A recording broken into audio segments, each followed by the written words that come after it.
रावण की पत्नी मंदोदरी और आर्षि कश्यप से जुड़ी कथा पुराणों और लोक कथाओं में कई रूपों में मिलती है। मुख्य कथा इस प्रकार कही जाती है। मंदोदरी का जन्म एक प्रसंग के अनुसार मंदोदरी दानवराज मयासुर और उनकी पत्नी हेमावती की पुत्री थी। हेमावती अप्सरा थी। एक बार उन्होंने देवताओं के आदेश की अवहेलना की, जिसके कारण उन्हें श्राप मिला कि वे दानव से विवाह करेंगी। इसी विवाह से मंदोदरी का जन्म हुआ। आर्षि कश्यप और मंदोदरी का संबंध लोक कथा के अनुसार मंदोदरी का पूर्व जन्म हेमा नामक अप्सरा के रूप में हुआ था। वह अप्सरा एक बार आर्षि कश्यप के आश्रम में गई। आर्षि तपस्या में लीन थे, लेकिन हेमा का मन विचलित हो गया और उसने उनका ध्यान भंग करने का प्रयास किया।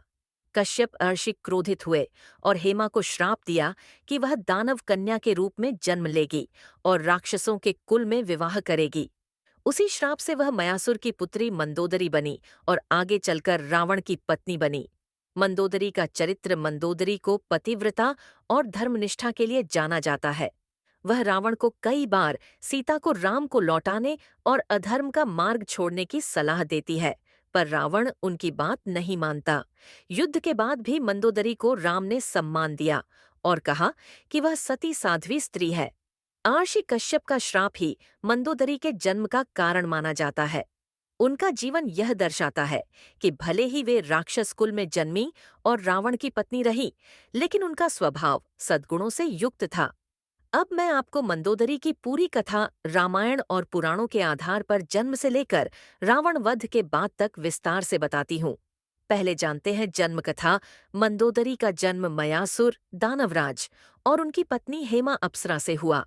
एक कथा के अनुसार हेमा अप्सरा ने एक बार आर्षि कश्यप की तपस्या भंग की थी। कश्यप ने उन्हें श्राप दिया कि वे दानव कुल में जन्म लेंगी और राक्षसों से संबंध होगा। इस श्राप के कारण उनका जन्म हुआ और वे अत्यंत रूपवती, बुद्धिमती और धर्मनिष्ठा से युक्त कन्या बनी। विवाह मंदोदरी का विवाह लंकेश्वर रावण से हुआ। विवाह के बाद वे लंका की महारानी बनी। उनका स्वभाव सरल, सद्गुणी और पतिव्रता का आदर्श माना जाता है। रावण के अधर्म का विरोध। जब रावण ने माता सीता का हरण किया, तब मंदोदरी ने बार बार उसे समझाया कि वह यह अधर्म का मार्ग छोड़ दे और सीता को राम को लौटा दे। मंदोदरी ने कहा था कि राम भगवान विष्णु के अवतार है, उनसे युद्ध करना विनाश को बुलाना है। लेकिन रावण अहंकार में डूबा रहा और मंदोदरी की बात को अनसुना करता रहा। लंका युद्ध का समय युद्ध में रावण के भाई पुत्र और सेनापति एक एक करके मारे गए। मंदोदरी बार बार रावण को रोकती, पर वह नहीं मानता। अंत में जब रावण राम के हाथों मारा गया, तब मंदोदरी का शोक असहनीय था।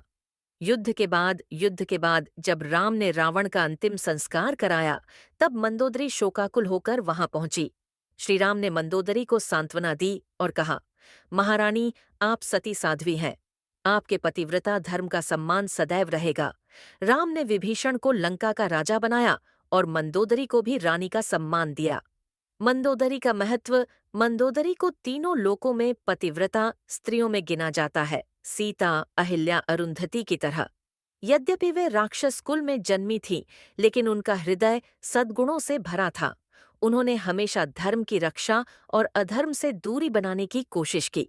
निष्कर्ष मंदोदरी का जीवन यह सिखाता है कि जन्म किसी भी कुल में हो, लेकिन आचरण और धर्म ही व्यक्ति का असली परिचय होता है।